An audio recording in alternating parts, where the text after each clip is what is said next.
All right, let's see.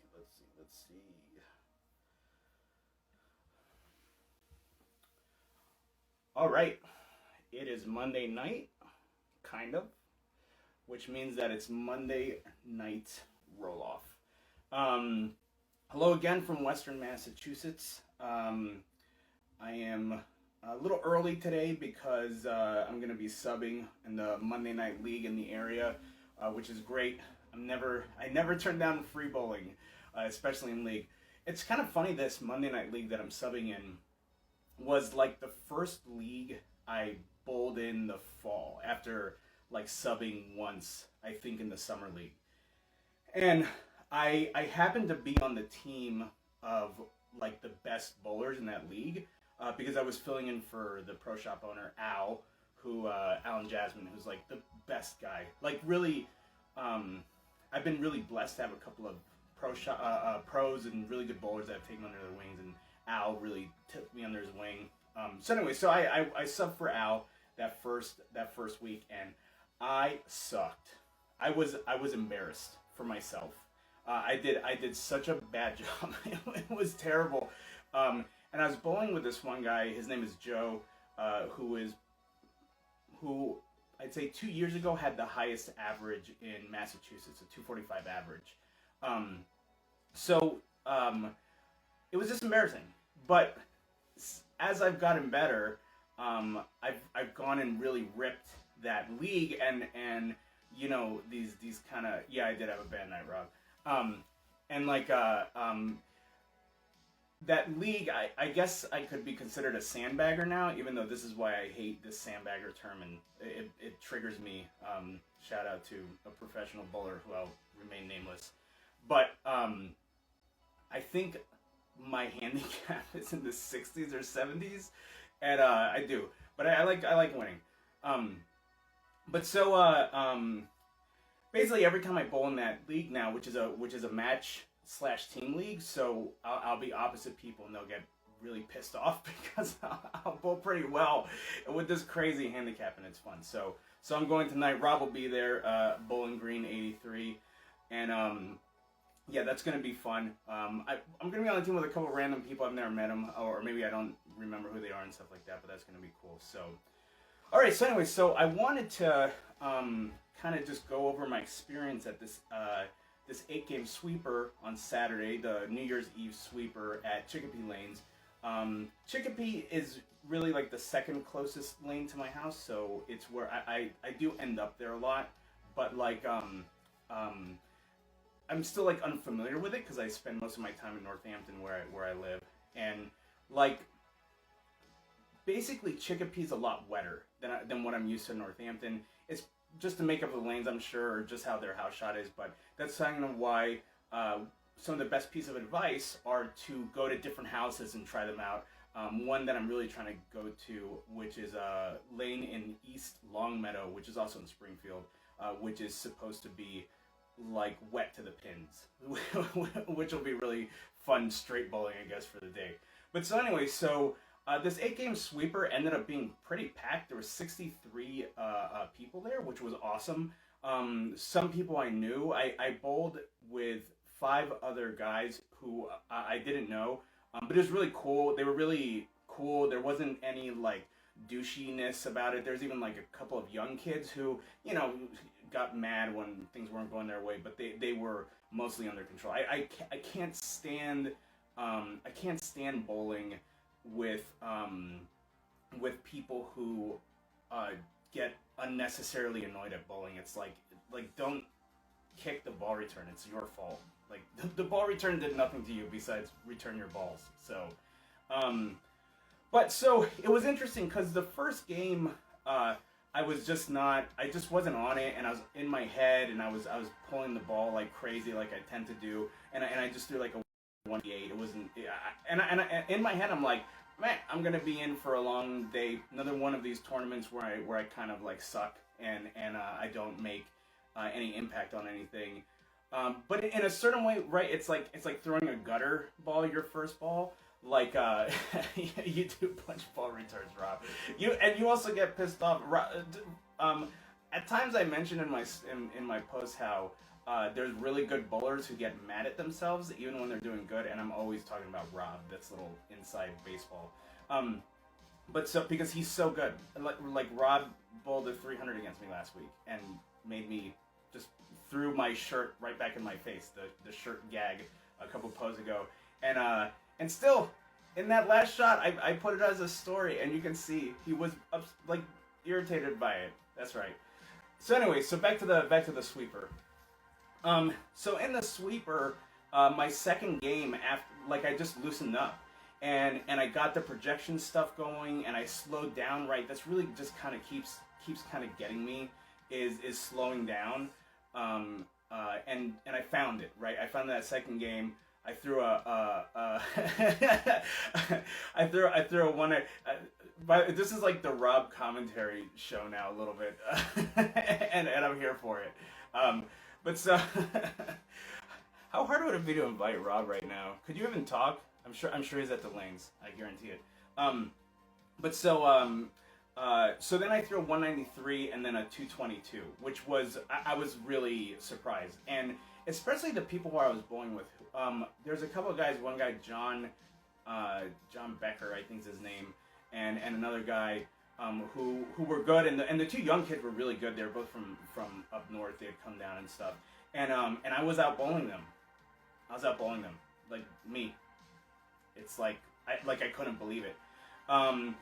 It kind of went up and down from there. It went down to a 164, and then I did a 188, and then a 193. So I kind of was like hovering around my average, which was good, especially as the lanes broke down. But the second to last game, the seventh game, I really messed up, but see, this is why it's so important to do these things, and why I'm going out of my way to do them. The lanes had broken down a lot. I mean, it was 63 people, 3-person teams basically, so six people per pair, and on that seventh game, the lanes were already wrecked, and people were complaining. Also, they were all breaking down physically, and I wasn't. And I'm gonna give a little maybe a hint on this.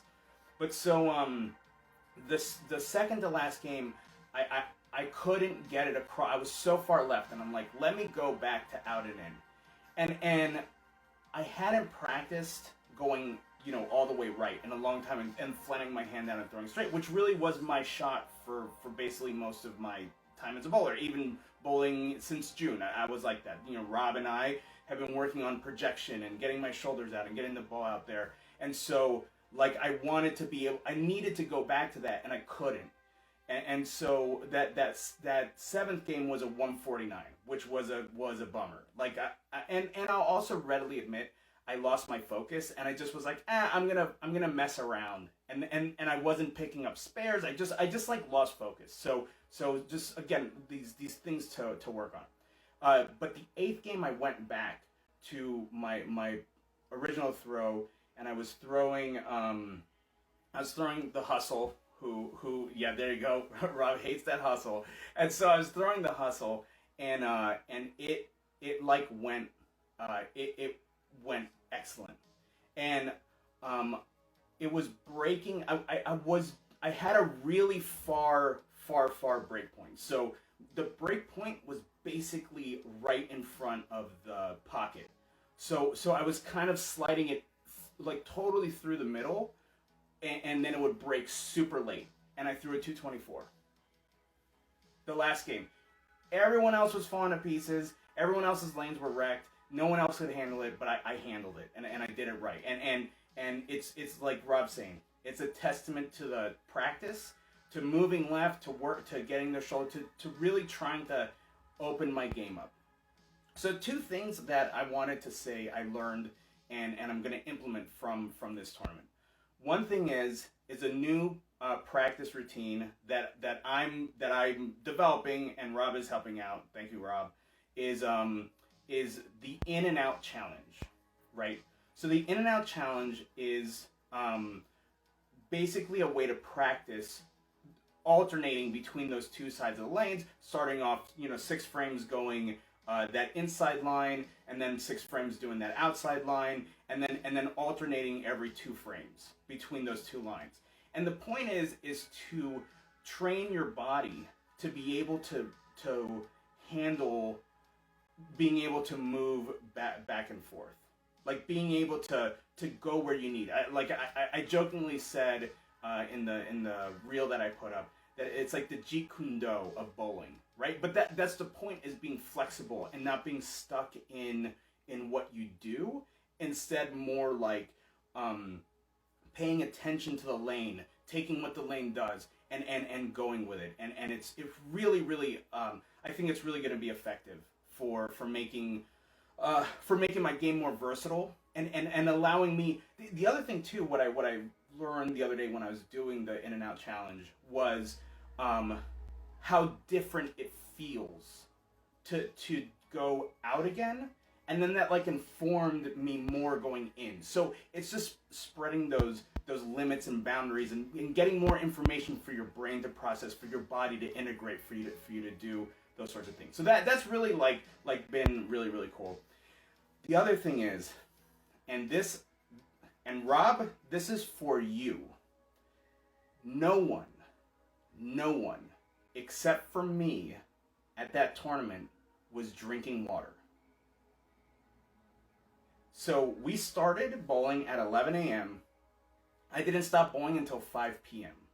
So that's 6 solid hours of bowling, of doing any activity for 6 hours. And I went through probably 50 ounces of water, so almost 3/4 of a gallon, right? Because I bring this, like, I don't have it in here, but I bring this 32 ounce bottle, and I filled it up. So, and by game 8, everyone's exhausted and they're tired and they're exhausted. I could have bowled 8 more games. People they were getting cramps. Rob got a cramp a few weeks ago too. That's why he's part of this. And so, like, the point is like, this is a sport, and people don't necessarily treat it that way. So you instantly get a